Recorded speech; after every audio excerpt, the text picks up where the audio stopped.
If you want a clean seam with no raw edges, a French seam is so easy. I'm Jenna from So Annoying. Let's get started. French seams to me are a game changer when you're trying to sew difficult fabrics. So I'm not going to say that this is the most difficult fabric, but you see how it's stretchy? It has some big holes. Like this is a mesh, but like a sports mesh, I would say.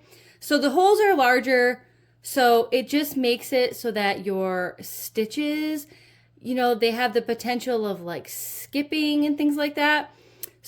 And I want my seam to be very strong on these flowy sleeve tops, and the best way to do that is with a French seam. So to complete a French seam, the first step is to match up the fabric's wrong sides together.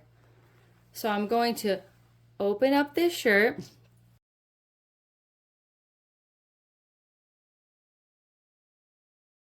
We're going to match up the top shoulder seam with the center point of our flowy sleeve. So, like I said, we're doing wrong sides together. And I have to repeat that to myself like a million times because my reaction is to not do this. So, we are going to find those midpoints, and then we're just going to clip all the way down the edge of this shirt.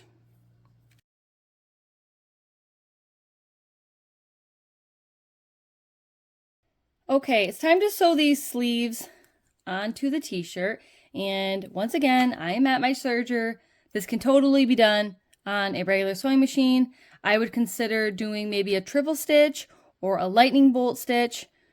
Just because both of these fabrics are stretchy, you would kind of need to go based on what you're using. If not stretchy, I think you could get away with just a simple 2.4 or 2.5 straight stitch. Just a tip, if you are using a serger as well, I'm going to have my holy mesh fabric on the top just so that it doesn't have the potential of catching in my feed dogs. I'm going to put it on the regular width stitch because I actually want my width of stitch to be as small as it can be. I don't want it to be super wide. But let's get sewing.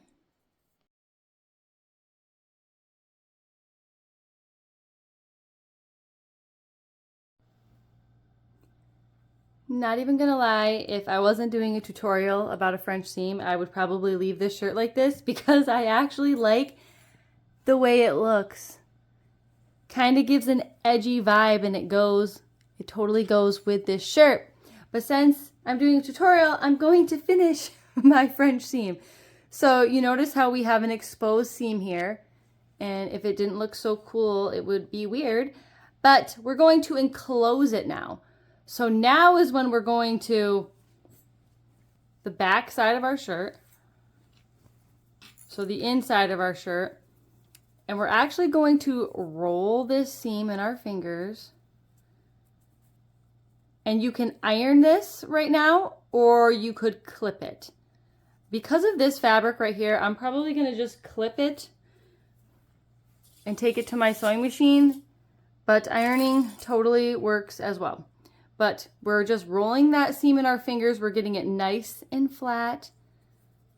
And we're going to clip it all the way down.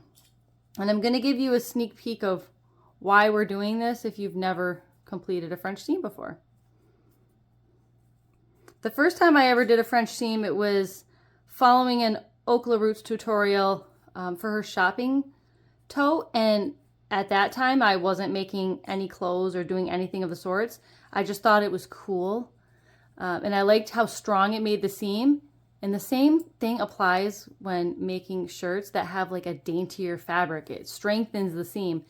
So if you notice, we've got our clips on. I'm just going to go part way down so that I can show you. I think I'm going to put all my clips right on the 1/4 inch mark here. Okay, so then when we flip this shirt out, you're going to notice that we have a beautiful finished seam. When we sew, it's going to be even more beautiful because you see none of that raw seam. You see none of those surging threads, nothing.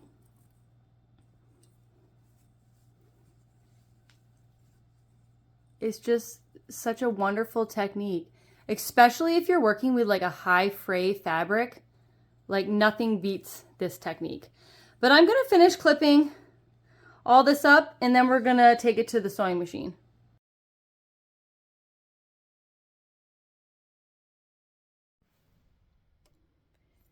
Now that we're at the sewing machine, we're going to sew our seams down again from the back side of the shirt. So now we have our two right sides together like we traditionally would when sewing things together.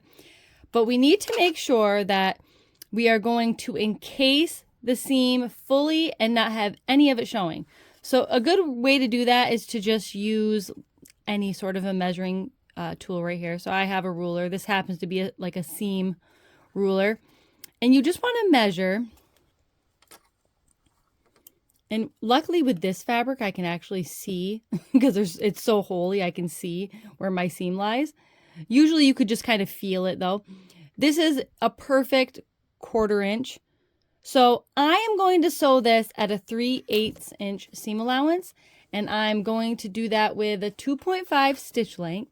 And I am going to just line this up with my machine. The 3/8 it's just lined up with my presser foot.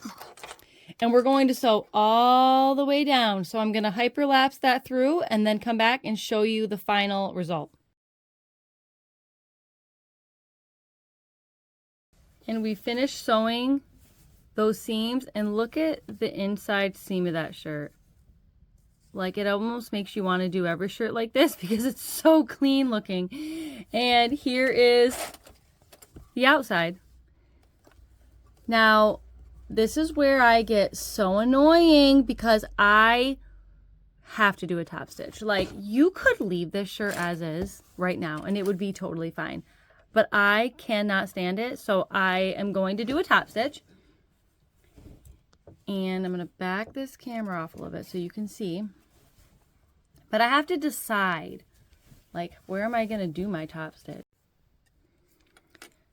I have made up my mind on where I am top stitching. I am going to top stitch by pushing my seam to the right side. So I'm going to be pushing that seam under my mesh. I'm doing this because I don't like the way the top stitching is looking on my t-shirt. And I have a nice white thread that will blend in nicely with this. It also will keep my seam as thin as possible, resting on the shoulder of my customer. If I push it under the t-shirt, it's thicker, so therefore the seam will be thicker. So I'm just going to do this, and either way, whichever way you decide to top stitch, it will just look nice. It creates a much more finished, polished look. So I'm going to go ahead and sew this up and show you the final result.